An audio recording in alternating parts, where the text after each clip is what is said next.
SurePoint Advisors is registered as an investment advisor with the state of New Jersey.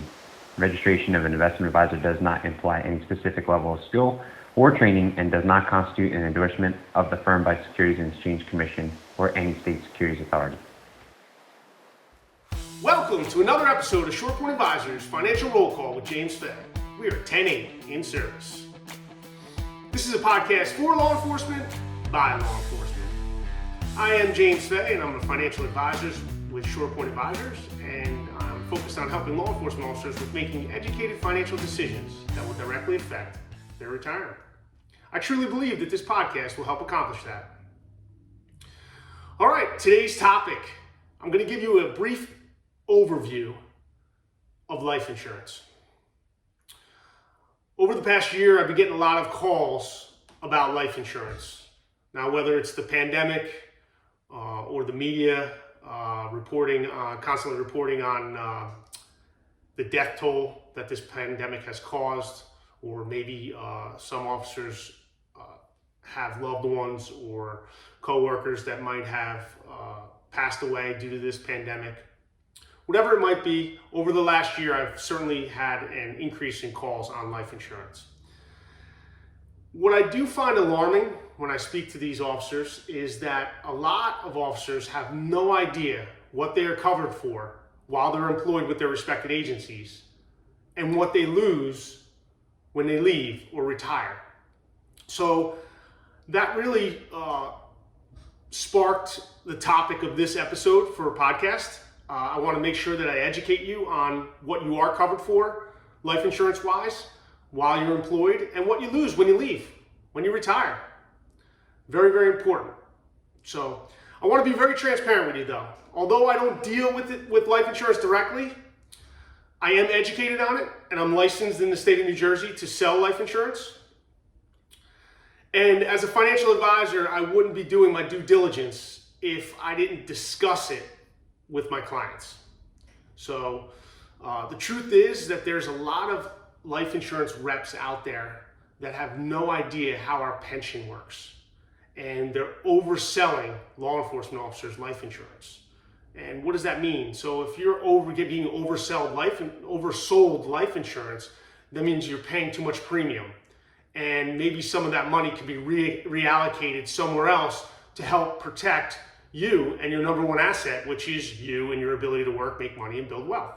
So I thought it would be good to touch on what you're covered for, again, while you're employed, and what you lose when you leave. And is there a need for additional life insurance beyond that? So we're very fortunate here at SurePoint Advisors because we use someone that deals with life insurance for all of our law enforcement clients. And she understands how the pension system works. So we are very comfortable and confident sending our law enforcement clients to her. So when I sit down with my clients, I often, when we start to discuss life insurance, sometimes I get the question of, why do I need life insurance? Well, let's discuss what life insurance can be used for. Life insurance is meant to replace an income to a family for a certain amount of time. The problem is we don't know how long that time is, right? My job as a financial advisor would be much easier if everybody had an expiration date on them like milk, right? Then I can plan to that day and that's it. The problem is, the unknown here is we don't know when we're going to leave this earth. We don't know when we're going to die. So that's the tricky part about life insurance. Maybe you don't have a family, but you own a house, or maybe you went to college and you compiled some student loan debt. Well, life insurance can help you with, or help suffice those that mortgage and that student loan debt when you leave this earth, and nobody else will be burdened with that cost. What if you have aging parents, and those aging parents need financial help in the future or now, whatever it might be, and then you predeceased them? You planned on helping them financially in the future, but now you predeceased them. Well, life insurance can help out with that. So there's just a few things that life insurance can help, the needs for life insurance can help you out with. One of the other things we like to see life insurance in place to do is maximize your pension. Life insurance can work as a pension maximization. Now that's a whole nother episode for a future that I will concentrate on eventually. So I'm not really going to elaborate on that, but just know that life insurance can maximize your pension. So let's talk about what you're covered for now. Whether you're employed or retired. If you are a current law enforcement officer, you are currently covered for 3.5 times your salary. Now, as your salary goes up with your contract, so does that face amount of life insurance. And how can you check to see how much life insurance you have? You can log on to your MBOSS. The MBOSS is the Member Benefit Online System that's run by the state. You should all have a username and password.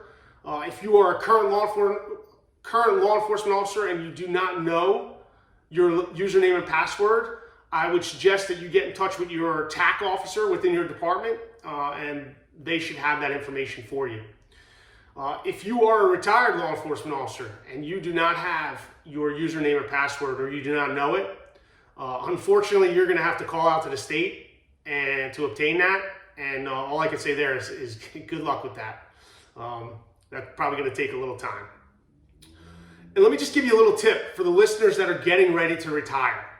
If you are getting ready to retire, I suggest you log on to your MBOSS and you change your email from your work email address to your personal email address. Why? Well, I get on social media every now and then and I see all these final walkouts with officers that are leaving on their final day, and they do that nice last call and the final walk, right? And I can assure you that by the time you get to your personal vehicle and put the key in the ignition, they're already cutting you off from all access to that department, whether it's email, whether it's the state and national system, computer system, whether it's your key fob to get you in the door and out of the door, right? It's all getting turned off real quick. So if that happens and your MBOSS address is still your work email address, there could be a problem there. So I suggest, before you leave, just change it. Change it to you could do it now. You don't even have to be ready to retire. You could just change it to your personal email address, and I suggest that you do that.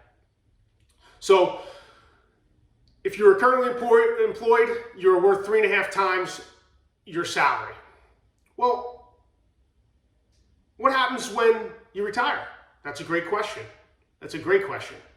So when you retire, you are now worth half of your last year's base salary. So whatever you made for the last 12 months in salary, you could take half of that and you're going to carry that in life insurance into retirement for no cost. Another way to check on your whether you have the life insurance, the group life insurance, is if you check your pay stub. You probably see something on there listed as GLI, group life insurance, probably a couple dollars every paycheck.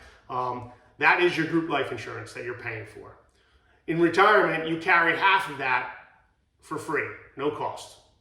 Now, one thing I do want to tell you is you could carry the 3.5 times into retirement. You could convert it into an individual policy. And I suggest that you get a quote on how much it will cost to do that. One thing that is good about that is the evidence of insurability is not required. Well, what does that mean? Well, maybe you developed some sort of health problems in the 25, 30 plus years on the job, and now you're getting ready to retire. You might be uninsurable. So you might want to carry that into retirement. Well, if you do decide to do that, then you don't have to show proof of insurability, which is important.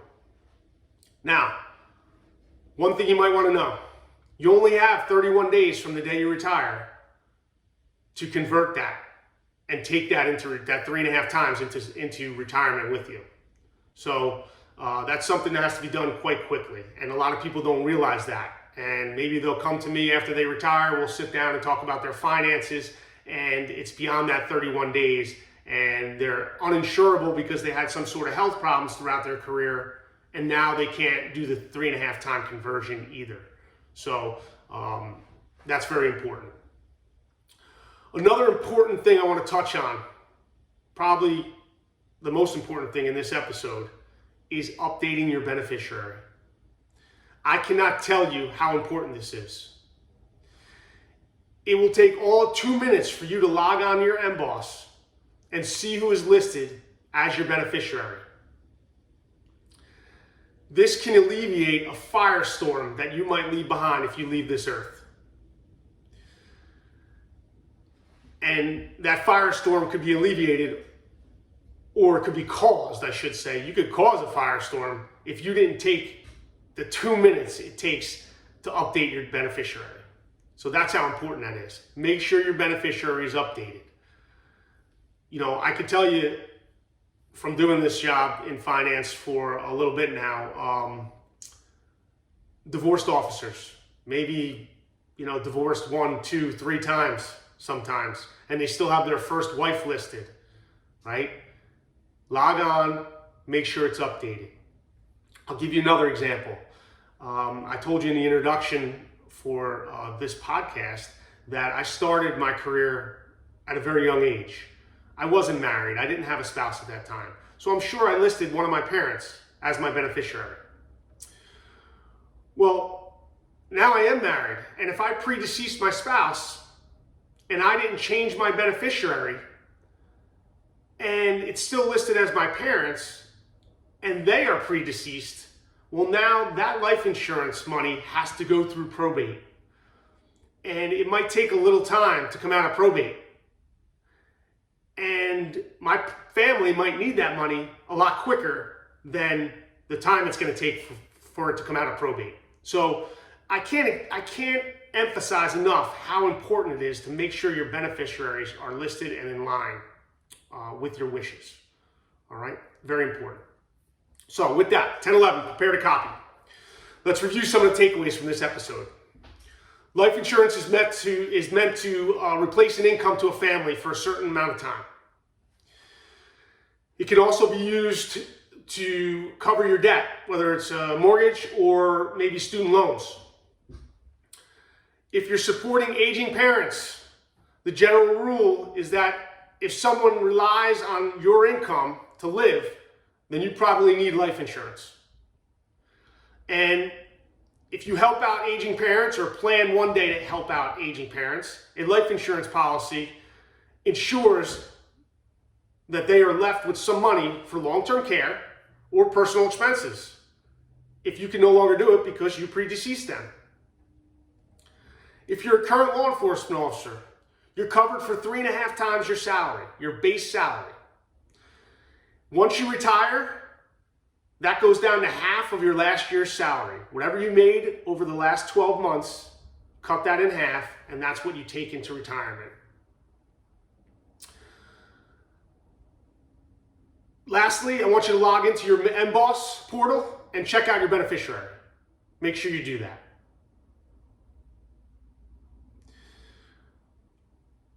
Okay, so if this episode created a call to action and it has you wanting to learn more about life insurance, and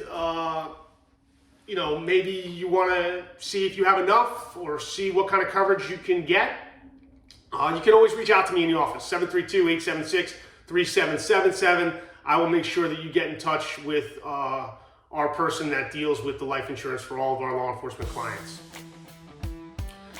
You can email me. Send me an email. I'll answer it. You can either get my email from the website, surepointadvisors.com, or you can check the show notes. I'll make sure it's listed there. I want to steal this, or I want to borrow this, I should say, from the military or law enforcement. And that is this saying: failure to plan is planning to fail. Not only do we use that in law enforcement, I know it's used in the military as well, but it certainly can be used in finance. Failure to plan is planning to fail. With that, thank you for listening to another episode of Short Point Advisors Financial Roll Call with James Fay. We'll be 10-7 out of service.